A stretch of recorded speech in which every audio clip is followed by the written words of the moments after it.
The last day of March. My name is T. Skillett, and this is the afternoon T. Skillett news report on Panikin Rehab. As you know, we do a 5 a.m. show Monday through Friday, and we have Tyler, who's our leader on the Killer Carl Radio Broadcast Network Empire. And so we have Panikin Rehab, which is a morning show at 5 a.m., 5 to 6. And we look at all the news of the day in a positive light, kind of have some fun with it, make fun. That's on every day at 5 a.m. Also, a guest on Panikin Rehab in the morning is James from Empty Pockets Podcasts. And James is out of Ohio, and I'm out of Central Florida. I do an afternoon news program that they've asked me to do because I have fun with the news. I'm kind of the more serious of the group, I guess. I don't know, but we like to cut up and tell jokes, and not jokes, but just make fun of stuff. It's kind of fun, and we keep it light. The fun thing is that we do a dartboard toss every time somebody cusses, and they have to sing karaoke if they have more points than everybody else if they say a cuss word during the hour program. Today's news is actually Monday's news. I was trying to do my second annual. This is my third attempt at doing the news. The first time it went okay, but yesterday we had technical issues. So this is really yesterday's news. So why reinvent it? I'll just have more news tomorrow. Every day seems to be news. So yesterday's news, we kind of went over um, the No Kings. Uh, the No Kings rallies that happened over the weekend. It was kind of funny, but we had some updates. And the update was AOC, the congresswoman out of Brooklyn, New York, had a complaint lodged against her for campaign misuse of campaign funds. So you say, well, gee, somebody's running for office, or they use campaign funds to run for office again. They're paying to go to a town hall or have a meeting, or, buy some hot dogs for the local fire department, whatever. I mean, have a little meet and greet.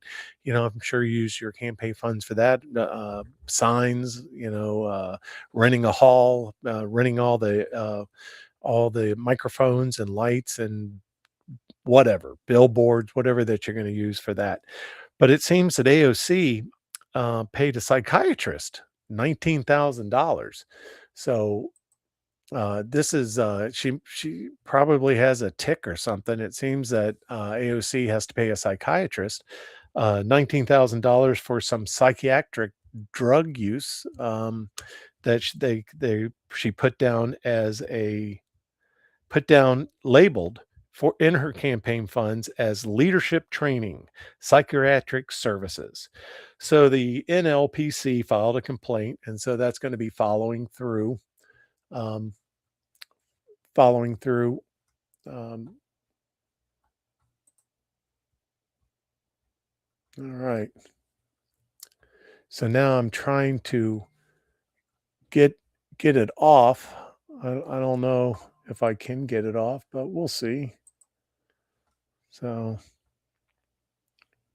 overlay.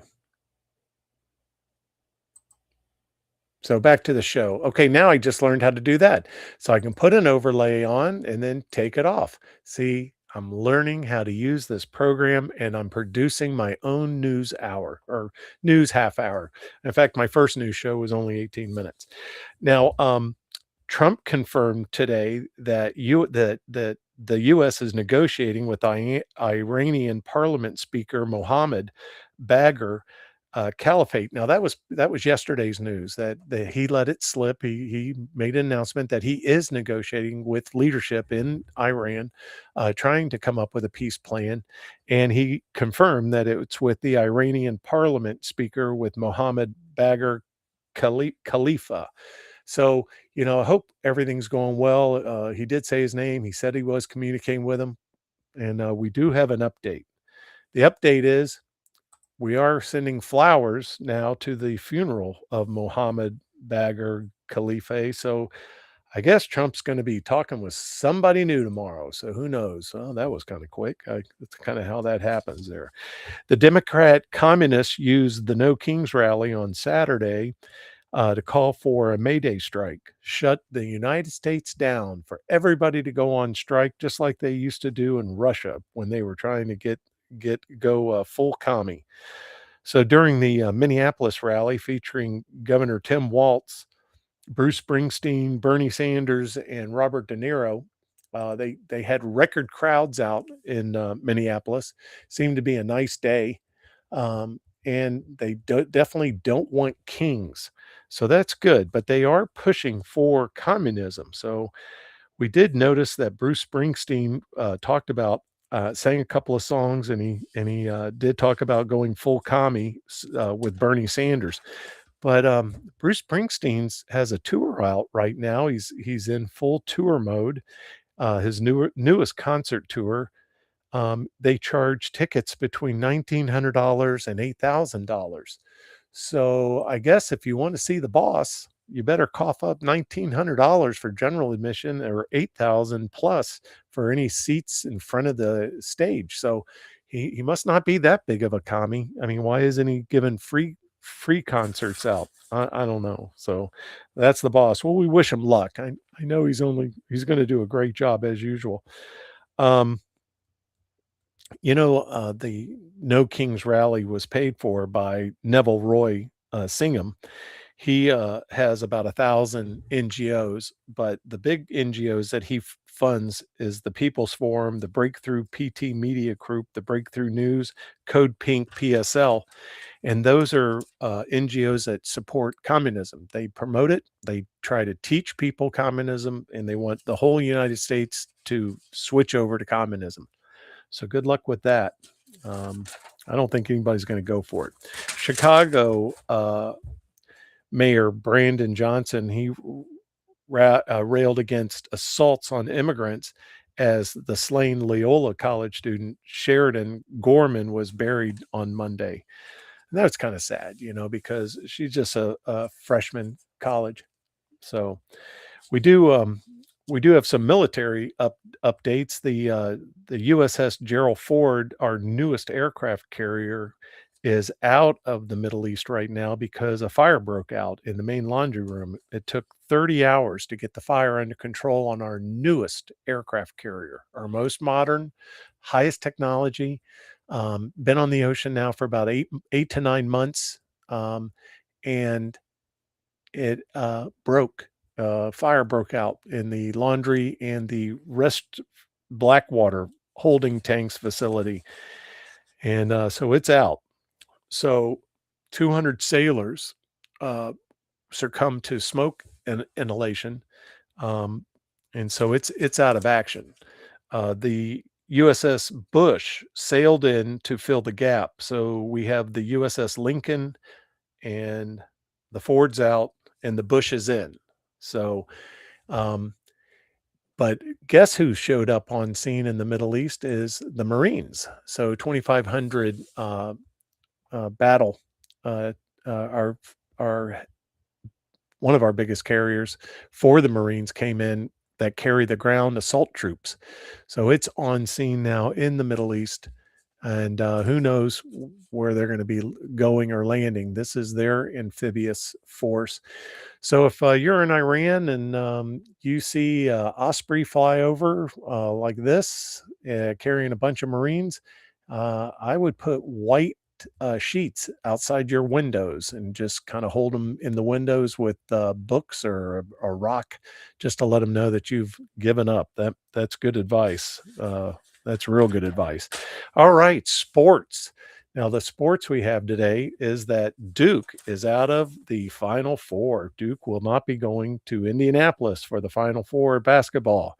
And it's all because of this guy.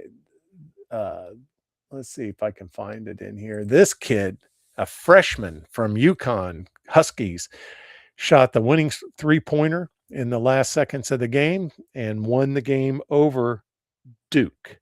So this freshman is the victor, and I understand that he's already getting love letters from most of the freshmen on a lot of campuses, including econs including the Huskies campus. So I think he's going to have a really good future in his in the future. So hey, you won. Okay, how about that? Good job, congratulations. Now win the whole thing. So how about that? Good for him. The Treasury Secretary Scott, he announced a new program for people for whistleblowers. So if you know of a government program that's being bled dry by criminals, okay, you can turn in that criminal, and if charges are brought against him and a fine is imposed, you get 30% of the fine. So remember the young man Nick Shirley and David, who was exposing all the crime up in Minneapolis with daycare centers, with the food meals going to meals provided during COVID. Also with what else with that transportation, right? The transportation portions of it. They were exposing a lot of that in Minneapolis and Minnesota. And then they went out to California and they exposed um, hospice. So hospice out there was taking advantage of the program, and and let's see, in Minneapolis, Scott or Nick Shirley also exposed um, the kids that suffer from ADD or whatever it is, autism. And so all of a sudden they have an autism rate that's unheard of. So, I mean, it's almost, unheard of the amount of kids that filed, the parents that filed for autism help through the state in Minneapolis. So, um, hopefully Nick Shirley gets 30% of any fines that are on that comes out of that. He's also in California exposing this hospice that's outrageous, and that's just the start. Also, people have exposed the homeless, where a guy, they bought a Ramada for $10 million, and they provided three homeless people housing in a Ramada, you know, that they bought for $10 million. So they could have given each of the homeless people $1 million and let him be on his way. But anyway, they've exposed that. So there's a homeless problem out in California, and the hospice. Also, it was kind of sad. Yesterday's news was the Department of Education announced that 21% of all adults in the United States are illiterate. So they were talking about that if you can't read proficiently by the time you're in the third grade, you're in trouble. I mean, you're in big trouble. So the United States is going to have a couple of programs that you can get a tutor, go to a private school, get out of an F school to try to get to get a proper education. So that's something to look at, because you definitely don't want to be illiterate. And if you know that your kids aren't reading properly in the fourth grade, that they're going to need a lot of help. They're going to need tutors, because they say each year after the third grade, you diminish the ability to learn. So after a certain point, you're not going to be able to learn to read proficiently. So that's something that was something to really look at. But imagine all the billions of dollars and the facilities and the teachers and the principals and the co-principals and the district principals and the superintendents and the secretaries and the PTA and the Board of Education and the education commissioners in every town and county in your state, my state, every state, and just the billions of dollars we spend on public education, the teachers, the school, the assistant teachers, cafeteria, the theater, football, baseball, basketball, track, wrestling, volleyball, softball, baseball, the whole 9 yards of trying to give these kids an education. And to have 21% of adults are illiterate. It's just unheard of. Oh, we do have one more story about military. There was this young lady came forward and was telling the people in the Navy that she's an exotic dancer, in San Diego. So this is young lady's exotic dancer in San Diego, and she was saying that all of her customers were spending a lot of money at the bar for dances, and they were very depressed because they were being deployed, and they were saying what date they were leaving the port there in San Diego. So she let the Navy know, so the Navy has restricted all personnel from going to any strip clubs without approved dancers. So they've approved this dancer in San Diego for now. So it seems like Joy's going to be pretty busy in San Diego there. So good luck. We only give the boys the best, boys and girls the best on it. So thank you, Candy, for letting them know about it. And hey, on runway 3, it's Candy. All right. Well, soon to be Joy. All right. That's all I've got. So that was about, I don't know, how many minutes was that? 15, 16 minutes of news is not bad. Can't kill you. This is T Skillet. And remember, we have a morning show every day starting at 5 a.m. And of course, you don't have to watch it at 5 a.m. It's kind of fun, before you start your day or start your news day. We kind of make fun of whatever's up for that day and kind of joke around a little bit. We're not too serious, nothing political. And we do have fun with James when he cusses, and we have to shoot the dart and start adding up the points for him to whoever has to sing karaoke. But James from Empty Pockets broadcast is on. He's a riot, and Tyler's funny, and he puts together the daily program, which is always interesting. Today they talked about when the Eiffel Tower was built. That 1883 or something like that, and this big old iron tower in Paris. We also talked about finding gold in Switzerland Lake, Roman gold or Roman treasure in a Switzerland lake, and then of course we talked about other things. It was very interesting. About when Trump bought Trump shuttle from Eastern Airlines. That was interesting, and we had some video clips of Trump back then when he bought Eastern Airlines shuttle and renamed it Trump Air. Maybe you remember that. I don't know, but that was pretty interesting. So anyway, we have programs like that. That's on Panikin's Rehab at 5 a.m. to 6. And then of course the Killer Carl radio show that starts Tuesday nights at 8 o'clock, Wednesday nights at 8 o'clock, Thursday show, and then Killer Carl radio on Saturday mornings at 8 o'clock on the John Fredericks Radio Network. That's 21 stations across the country. So that's all of us. So thank you for tuning in, and